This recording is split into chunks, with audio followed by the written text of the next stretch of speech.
வணக்கம். பிஸ்னஸில் எதிர்பாராமல் லாஸ் வந்துடுச்சு. சடனாக வேலையை லூஸ் பண்ணிட்டேன். குடும்பத்தில் திடீர்னு ஒரு ஹாஸ்பிட்டலைசேஷன் எக்ஸ்பென்ஸ் வருது. இல்லை ஏதோ ஒரு ப்ராப்ளம் வருது. ஃபினான்ஷியலாக நம்மளால் எப்படி மேனேஜ் பண்ண முடியும்? ஒன்று, நம்ம வெளியிலேருந்து கடன் வாங்குவோம். இல்லைனா இன்வெஸ்ட் பண்ணியிருக்கிற இன்வெஸ்ட்மெண்ட்டை எல்லாத்தையும் வித்ட்ரா பண்ணி நம்ம இந்த திடீர்னு வந்திருக்கிற செலவை மேனேஜ் பண்ணணும்.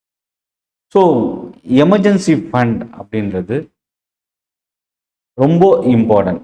எங்கே அப்படின்னா, நீங்கள் முதல் முறையாக உங்களுக்கு ஒரு இன்கம் ஸ்டார்ட் ஆகுது, அது சேலரி மூலியமாவோ இல்லை பிஸ்னஸ் மூலியமாவோ அப்படின்னா, ஃபஸ்ட்டு ஸ்டெப்பு இன்வெஸ்ட் பண்ணுறது கண்டிப்பாக கிடையாது. நீங்கள் முதல் ஸ்டெப் எமர்ஜென்சி ஃபண்டை தான் உருவாக்கணும்.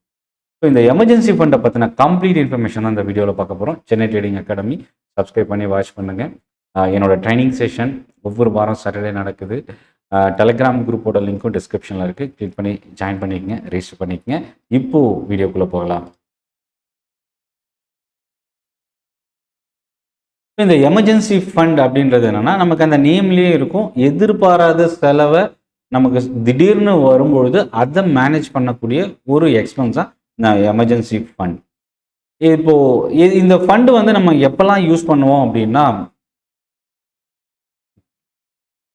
நம்ம ஜாப் லூஸ் பண்ணிட்டோம், பிஸ்னஸில் லாஸ் வந்துருச்சு, சம்பளம் வந்து டிலேவாக வருது, திடீர்னு மெடிக்கல் எக்ஸ்பென்சஸ் வருது, வீடு ரிப்பேர் பண்ணணும், கார் ரிப்பேர் பண்ணணும், குடும்பத்தில் எதிர்பாராத செலவு, இந்த மாதிரி வரும்பொழுது நம்மக்கிட்ட ஒரு பேக்கப் இருக்கும். அதோட நேம் தான் எமர்ஜென்சி ஃபண்ட்.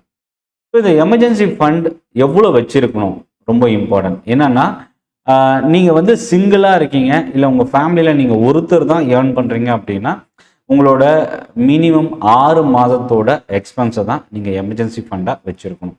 சப்போஸ் மாதத்துக்கு நீங்கள் வர வருமானத்தை விட எவ்வளோ நமக்கு மாதம் செலவாகுதுன்றதை பொறுத்து தான் நீங்கள் எமர்ஜென்சி ஃபண்டாக கால்குலேட் பண்ணணும். எனக்கு வந்து மாதம் ஒரு 50,000 ரூபா இன்கம் வருது. நான் வந்து அத்தியாவசிய தேவை மட்டும் நான் எவ்வளோ பண்ணுறேன் அப்படின்னா 30,000 ரூபா பண்ணுறேன். 20,000 ரூபா ஆடம்பர செலவு, இல்லை ஏதோ ஒரு purchasing, electronics item, computer, phone, இந்த மாதிரி நான் பண்ணுறேன். ஆனால் அத்தியாவசிய செலவு மட்டும் அப்படின்னா 30,000 ரூபா. ஸோ அப்போ இந்த 30,000 ரூபா 6 மாதத்துக்கு எவ்வளோ வரும்? 1,80,000 ரூபா. இந்த 1,80,000 ரூபா தான் நீங்கள் மினிமம் எமர்ஜென்சி ஃபண்டாக சேவ் பண்ணி வைக்கணும். ஸோ அப்போது 2 பேர் மேரேஜ் ஆகிடுச்சு, 2 பேர் ஏர்ன் பண்ணுறோம் அப்படின்னா கிட்டத்தட்ட அட்லீஸ்ட் அந்த 2 பேரோட ஏர்னிங்ஸ்லேருந்து 6 மாதம். ஸோ நான் ஒரு 50,000 பண்ணுறேன், என் ஒய்ஃப் ஒரு 50,000 ஏர்ன் பண்ணுறாங்கன்னா 1,00,000 ரூபா மாதம். இதில் நான் அத்தியாவசிய தேவை அப்படின்றது 50,000 பண்ணுற மாதத்துக்கு அப்படின்னா 6 மாதம் வரும்பொழுது 3,00,000 ரூபா நம்ம எமர்ஜென்சி ஃபண்டை மெயின்டைன் பண்ணணும். இப்போது பிஸ்னஸ் பீப்புள் எப்படி நம்ம இந்த எமர்ஜென்சி ஃபண்டை மேனேஜ் பண்ணலான்னா, 9லேருந்து 12 மாதத்துக்கான செலவை நீங்கள் மேனேஜ் பண்ணணும். ஏன்னா உங்கள் பிஸ்னஸில் ஒரு லாஸ் வருது, இல்லை ஃபண்டு வந்து இன்ஃப்ளோ ரொம்ப குறைவாக இருக்குது அப்படின்ற சுச்சுவேஷனில் அதையும் நீங்கள் மேனேஜ் பண்ணணுன்னா 9லேருந்து 12 மாதத்துக்கான எக்ஸ்பென்ஸ் வந்து நீங்கள் எமர்ஜென்சி ஃபண்டை மெயின்டைன் பண்ணணும். இந்த எசென்ஷியல் எக்ஸ்பென்ஸ்னால் என்ன அப்படின்னா, house rent, EMI, school fees, grocery, electricity bill, fuel, basic live expenses, basic living expenses, இதெல்லாமே நம்ம இந்த அத்தியாவசிய தேவை அப்படின்னு சொல்லுவோம். இந்த ஃபண்டை நம்ம கேஷாக வச்சுருக்கணுமா, பேங்க்கில் வச்சுருக்கலாமா, இல்லை எதாவது இன்வெஸ்ட் பண்ணலாமா? ஸோ இப்போ எனக்கு வந்து ஒரு 40,000 ரூபா எனக்கு சம்பளம் வருது. அதில் நீங்கள் ஒரு 5,000 to 10,000 வந்து நீங்கள் எமர்ஜென்சி ஃபண்டுக்கு ஆட் பண்ணணும். நிறைய பேர் என்ன சொல்லுவாங்க, எஸ்ஐபி போடலாம், ஸ்டாக்கில் இன்வெஸ்ட் பண்ணலாம், இந்த அமௌண்ட்டு நம்மக்கிட்ட ஃப்ரீயாக தானே இருக்குது, சர்ப்ளஸாக தானே இருக்குது அப்படின்னு நிறைய பேர் நினைப்பாங்க. ஆனால் உங்கள்கிட்ட எமர்ஜென்சி ஃபண்ட் கம்ப்ளீட்டாக நீங்கள் வச்சுருக்கீங்கன்னா அடுத்து இன்வெஸ்ட்மெண்ட் போகணும். ஆனால் நிறைய பேர் இன்வெஸ்ட்மெண்ட்டுக்கு முன்னாடி இன்சூரன்ஸு, எமர்ஜென்சி ஃபண்ட், இன்சூரன்ஸ், அதுக்கப்புறம் தான் இன்வெஸ்ட்மெண்ட். ஸோ அப்போது இது 3வது கட்டத்தில் தான் நம்ம இன்வெஸ்ட்மெண்ட். ஆனால் நம்ம என்ன பண்ணுறோன்னா, நேராக சம்பளம் வந்த உடனே வீடு வாங்கலாமா, ஸ்டாக்கில் இன்வெஸ்ட் பண்ணலாமா, இல்லை எஸ்ஐபி இன்வெஸ்ட் பண்ணலாம், இந்த மாதிரி நிறைய பேர் போயிடுறாங்க. ஸோ அப்போது ஃபஸ்ட்டு விஷயம், இந்த எமர்ஜென்சி ஃபண்ட் 6 மாதத்துக்கு நீங்கள் எங்கே வைக்கலாம்னா சேவிங்ஸ் அக்கௌண்ட்டில் வைக்கலாம். அந்த சேவிங்ஸ் அக்கௌண்ட்டில் நீங்கள் கொஞ்சம் கொஞ்சமாக உங்களோட சம்பளத்துலேருந்து ஆட் பண்ணி எமர்ஜென்சி ஃபண்டை நீங்கள் பில்ட் பண்ணணும். இந்த ஃபண்டு நீங்கள் குயிக்காக எடுக்கிற அளவுக்கு இருக்கணும். இதுதான் முதல் கண்டிஷன். உடனே உங்களுக்கு அதை ரிசீவ் பண்ணுற அளவுக்கு இருக்கணும். இதே சேவிங்ஸ் அக்கௌண்ட்டில் வச்சிங்கன்னா நீங்கள் ஏடிஎம்மில் போய் உடனே வித்ட்ரா பண்ணிக்க முடியும். 2வது ஃபிக்ஸட் டெபாசிட். ஃபிக்ஸட் டெபாசிட்டும் கிட்டத்தட்ட சேவிங்ஸ் அக்கௌண்ட்டை விட கொஞ்சம் பெட்டர் வித் இன்ட்ரெஸ்டோட. மூணாவது லிக்விட் ஃபண்ட். ஷார்ட் டேர்ம் இல்லை ஒரு ரொம்ப மினிமம் டூரேஷனில் நீங்கள் லிக்விட் ஃபண்ட், இது மார்க்கெட் ரிஸ்க் இல்லாத ஒரு விஷயம் இன்வெஸ்ட்மெண்ட். ஸோ அப்போ லிக்விட் ஃபண்டில் வந்து ரிஸ்க் வந்து கம்மி. சேவிங்ஸ் அக்கௌண்ட்டை விட எஃப்டியை விட கொஞ்சம் பெட்டரான ரிட்டர்ன் நமக்கு கிடைக்கும். நாலாவது விஷயம் அல்ட்ரா ஷார்ட் டூரேஷன் இல்லை ஷார்ட் டேர்ம் டெட் ஃபண்ட். இந்த ரெண்டு கான்செப்ட்குள்ளே நீங்கள் இன்வெஸ்ட் பண்ணலாம். ஸோ இப்போது எங்கே வைக்கக்கூடாது? நீங்கள் எமர்ஜென்சி ஃபண்ட் வச்சுருக்கீங்க, என்கிட்ட வந்து ஒரு 3 லட்ச ரூபா இருக்குது, எமர்ஜென்சி ஃபண்ட் 6 to 1 வருஷத்துக்கான 6 மாதம் to 1 வருஷத்துக்கான எக்ஸ்பென்ஸை வந்து மேனேஜ் பண்ணுறதுக்கு நான் வச்சுருக்கேன்னா, முதல் விஷயம் ஷேர் மார்க்கெட்டை வைக்கக்கூடாது. ரெண்டாவது விஷயம் ஸ்மால் கேப் கம்பெனியில் இன்வெஸ்ட் பண்ணக்கூடாது.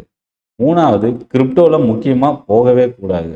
எஃப்என்டோ ட்ரேடிங், பென்னி ஸ்டாக்ஸு, இது எதுவுமே நீங்கள் முக்கியமாக ஷேர் மார்க்கெட்டுக்குள்ளேயோ ரியல் எஸ்டேட்டோ இல்லை கிரிப்டோ கரன்சியோ ஏதோ அட்ராக்டிவ் இன்வெஸ்ட்மெண்ட்டுன்னு நம்மளை வந்து எங்கெல்லாம் அட்ராக்ட் பண்ணுறாங்களோ நீங்கள் அங்கெல்லாம் போகக்கூடாது. இன்னும் சிம்பிளாக சொல்லணும்னா உங்களோட இன்வெஸ்ட்மெண்ட் வாலட்டிலிட்டி அதிகமாக இருக்கக்கூடிய இடத்துல நீங்கள் நிச்சயமாக போகவே கூடாது. ஏன்னா எமர்ஜென்சி ஃபண்ட் ரிட்டர்னுக்காகவோ இன்வெஸ்ட்மெண்ட்டோ கிடையாது. நீங்கள் அதிகமான லாபத்துக்காகவோ நீங்கள் இந்த எமர்ஜென்சி ஃபண்டை எங்கேயும் எடுத்துகிட்டு போய் பார்க் பண்ணவும் கூடாது. ஏன்னா இது நம்ம அத்தியாவசிய தேவைக்காக எப்போ தேவைப்படுதோ இம்மிடியட்டாக நம்ம எடுக்கிறதுக்காக வச்சிருக்கிற ஃபண்ட். அதனால் இந்த ஃபண்டுக்கு ரிட்டர்ன் ஒரு முக்கியம் இல்லை. இது நமக்கு சரியான நேரத்தில் பயன்படணும் அப்படின்றதான் அதோட கான்செப்ட். இப்போ இதை எப்படி உருவாக்குறது அப்படின்னா, மந்த்லி உங்களுக்கு ஒரு எசென்ஷியல் எக்ஸ்பென்ஸ் வரும் இல்லையா, உங்கள் சம்பளம். அந்த சம்பளத்துக்கு நீங்கள் மாதம் அத்தியாவசிய தேவைக்கு எவ்வளோ செலவு பண்ணுறீங்கன்றத முதல்ல கணக்கெடுங்க. ரெண்டாவது அந்த தேவை கிட்டத்தட்ட 6லிருந்து 12 மாதத்துக்கு எவ்வளோ வருதுன்னு பாருங்கள். ஒவ்வொரு மாதமும் நீங்கள் அதை கொஞ்சம் கொஞ்சமாக உங்கள் சம்பளத்தில் இருந்து ஏதோ ஒரு ஆர்டி மூலயமாவோ இல்லை லிக்விட் ஃபண்ட்லேயோ ஆட்டோ டிரான்ஸ்ஃபர் என்ற கான்செப்டில் நீங்கள் போகலாம். இது தவிர போனஸ் எனக்கு கம்பெனியில் வருது, இன்சென்டிவ் வருது, டேக்ஸ் ரீஃபண்ட் வருது, இதில் ஒரு பகுதியை நீங்கள் எமர்ஜென்சி ஃபண்டில் நீங்கள் சேர்க்கலாம். ஸோ டார்கெட் முடிஞ்சதுக்கப்புறம் அதை கண்டிப்பாக எந்த காரணத்துக்கு கொண்டும் கை வைக்கக்கூடாது. எந்த வித எக்ஸ்பென்ஸ் வந்தாலும் அப்பார்ட் ஃப்ரம் எமர்ஜென்சி சிச்சுவேஷன் அப்படின்றது தான். ஸோ இதில் என்னென்னா, நீங்கள் ரெகுலராக யூஸ் பண்ணுற பேங்க் அக்கௌண்ட்டை விட செப்பரேட் பேங்க் அக்கௌண்ட் வச்சுருக்கணும். இன்வெஸ்ட்மெண்ட் போர்ட்ஃபோலியோவோட இதை சேர்க்கவே கூடாது. வருஷத்துக்கு ஒரு முறை ரிவ்யூ செய்யணும். நீங்கள் லிக்விட் ஃபண்டில் வச்சுருக்கீங்க, சேவிங்ஸ் அக்கௌண்ட்டில் வச்சுருக்கீங்க அப்படின்னா ரிவ்யூ பண்ணிகிட்டே இருக்கணும். ஸோ இதில் வந்து என்னென்னா செப்பரேட் ஒரு ஐடியலாக வச்சுருக்கக்கூடிய ஒரு ஃபண்ட். இதில் ரிட்டர்னை விட நமக்கு இம்மீடியட்டாக நம்ம அதை எடுக்கக்கூடிய அளவுக்கு இருக்கணும். இந்த எமர்ஜென்சி ஃபண்டு அப்படின்றது நிறைய பேர் யூஸ் பண்ணுறதில்ல, அதை பற்றி ஃபோக்கஸ் பண்ணுறதில்ல, இம்பார்ட்டன்ஸ் கொடுக்குறதில்ல. அதனால் இந்த வீடியோ மேபி இது ஒரு அவேர்னஸ் வீடியோ தான். இதில் எந்த ஒரு ஸ்டாக்கோ அசட்டோ நான் ரெக்கமெண்ட் பண்ணல. எமர்ஜென்சி ஃபண்டை நீங்கள் கம்ப்ளீட் பண்ணிட்டீங்கன்னா இன்சூரன்ஸ் போங்க. டேர்ம் ஆர் லைஃப் இன்சூரன்ஸ் இது ஒரு பக்கம், இன்னொன்று ஹெல்த் இன்சூரன்ஸ். இது 2 இன்சூரன்ஸ் ரொம்ப இம்பார்ட்டன்ட். இதுக்கு அடுத்தது தான் நீங்கள் எஸ்ஐபியா, ஸ்டாக் மார்க்கெட்டா, ரியல் எஸ்டேட்டா, வீடு வாங்குறதா அப்படின்றத அடுத்து தான் நீங்கள் பார்க்கணும். 3வது கான்செப்ட் தான் நீங்கள் பார்க்கணும். அதுக்கு முன்னாடி நீங்கள் எமர்ஜென்சி ஃபண்டுக்கு முன்னாடி நான் இன்வெஸ்ட் பண்ணுறேன் அப்படின்னா என்ன நடக்கும்? எமர்ஜென்சி ஃபண்டுக்கு முன்னாடி நீங்கள் இன்வெஸ்ட் பண்ணும்போது என்ன பிரச்சனை வரும்னா, இன்கேஸ் சடனாக ஒரு எக்ஸ்பென்ஸ் உங்களுக்கு வருதுன்னா உடனே இந்த இன்வெஸ்ட் பண்ணியிருக்கிற அமௌண்ட்டை எடுத்து தான் நீங்கள் செலவு பண்ணணும். உடனே நம்ம கான்செப்ட், அந்த கோல் இல்லை என்ன டார்கெட்டுக்காக நம்ம இன்வெஸ்ட் பண்ணணுமோ அது பிரேக் பண்ணணும். ரெண்டாவது, நீங்கள் எடுக்கிற டைமில் மார்க்கெட் இறங்கி இருந்தாலோ இல்லை பெரிய அளவுக்கு ரிட்டர்ன் இல்லைனாலோ அது உங்களுக்கு லாஸ் வரும். ஸோ அப்போது எமர்ஜென்சி ஃபண்ட் இன்வெஸ்ட்மெண்ட் பர்பஸ் கிடையாது. அதை ஞாபகம் வச்சுக்கோங்க. இந்த வீடியோ பற்றி நம்மளோட ஃபீட்பேக் கமெண்ட்டில் போஸ்ட் பண்ணுங்கள். NI trading academy YouTube channel subscribe பண்ணுங்கள், சப்போர்ட் பண்ணுங்கள். டெலகிராம் குரூப்போட லிங்க், ட்ரைனிங் செஷனோட லிங்க் இருக்குது, யூஸ் பண்ணிக்கங்க. நன்றி, வணக்கம்.